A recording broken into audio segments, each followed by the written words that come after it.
Hacinamiento, déficit habitacional, contaminación del aire, mucho cemento, torres, rascacielos, junto con inmensos asentamientos precarios, desigualdad social y en pandemia los epicentros de los contagios.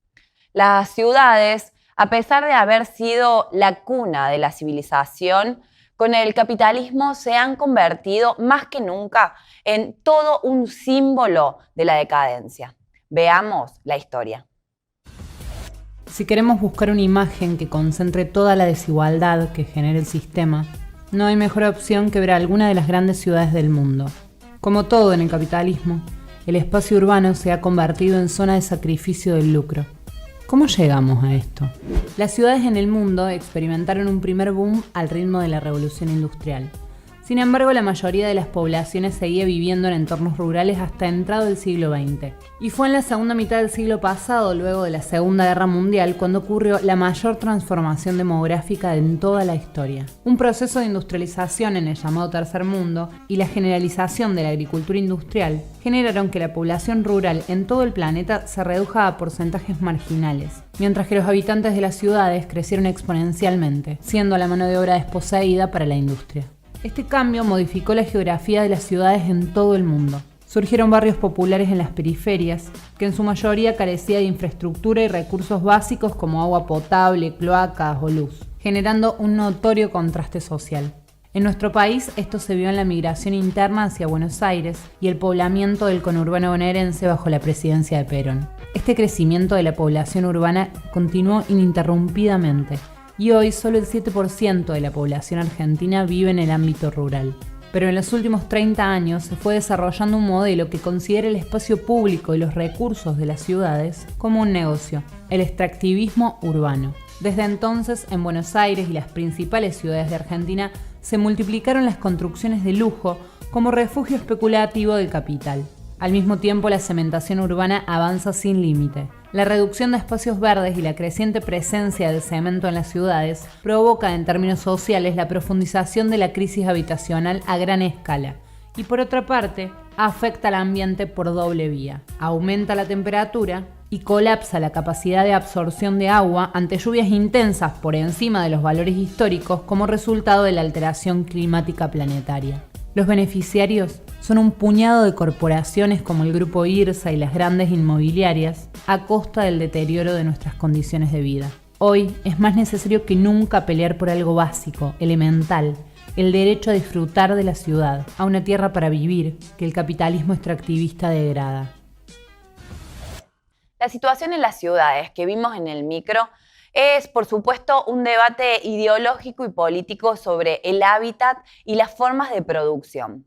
Pero fundamentalmente es un problema concreto, medible y aterrador cuando bajamos ese debate a tierra, cuando pasa de ser un debate técnico a miles viviendo en condiciones insalubres, cuando falta el agua durante semanas en el medio de una pandemia, cuando las inundaciones golpean siempre más a los más vulnerables, cuando tenemos una ciudad llena de casas sin gente y gente sin casas. Ahora veamos más en profundidad la situación actual. La pandemia primero y las tomas como la de Guernica sacaron a la luz el enorme déficit habitacional y las pésimas condiciones de vida de millones en nuestro país. Aunque los grandes medios y el gobierno intenten ocultar esta realidad y por más que le digan violentos, usurpadores, aunque estigmaticen y criminalicen, la lucha por el derecho a la tierra y a una vivienda digna llegó para quedarse.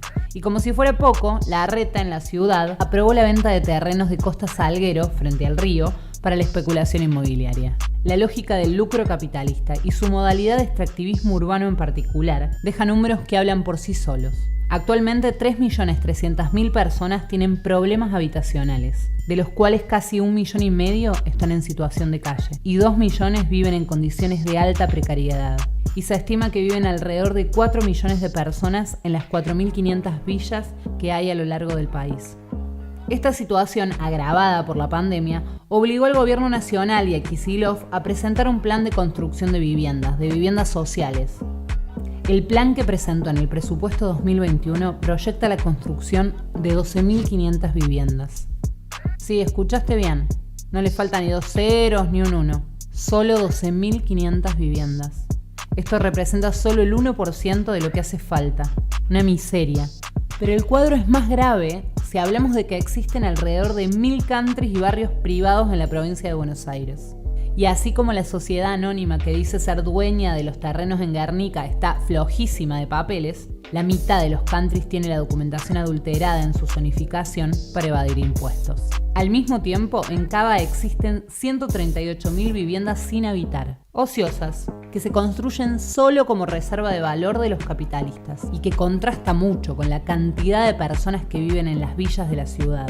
Además, un estudio reciente indicó que los alquileres este año subieron el doble de lo que subió la inflación. Y para colmo, existen solo 6 metros cuadrados de espacio verde por habitante, la mitad del mínimo que recomienda la ONU. Pero Larreta sigue agregando cemento. Hoy, además de apoyar a los vecinos de Guernica y repudiar el desalojo, es más urgente que nunca luchar por otro modelo de ciudad, para que la disfruten las mayorías, que no estén colonizadas por la lógica de la ganancia, sino que estén basadas en priorizar lo público, donde tener un techo para vivir no sea un lujo, sino un derecho. Y el rechazo a la venta de los terrenos en Costa Salguero es otro capítulo de esta pelea. Entre estas 4 paredes de la legislatura, el gobierno de Rodríguez Larreta quiere hacer votar un nuevo intento de privatización de la ciudad, vendiendo los terrenos de Costa Salguero, privatizando y cementando la costa y muchísimos otros terrenos en detrimento de nuestros espacios verdes. No alcanza solamente con oponerse con discursos dentro de la legislatura. Lo que deberían estar haciendo las fuerzas que dicen oponerse a este proyecto es estar en la calle, como lo está haciendo hoy la Red Ecosocialista y el MST, coordinando y en unidad, para que este gobierno no avance en estos proyectos que son faraónicos, que no utiliza nadie, mientras hay un déficit habitacional enorme. Por eso vamos a seguir acá todas las veces que sea necesaria, dando la batalla hasta el final, porque sabemos que los derechos de toda la población no están en cuarentena.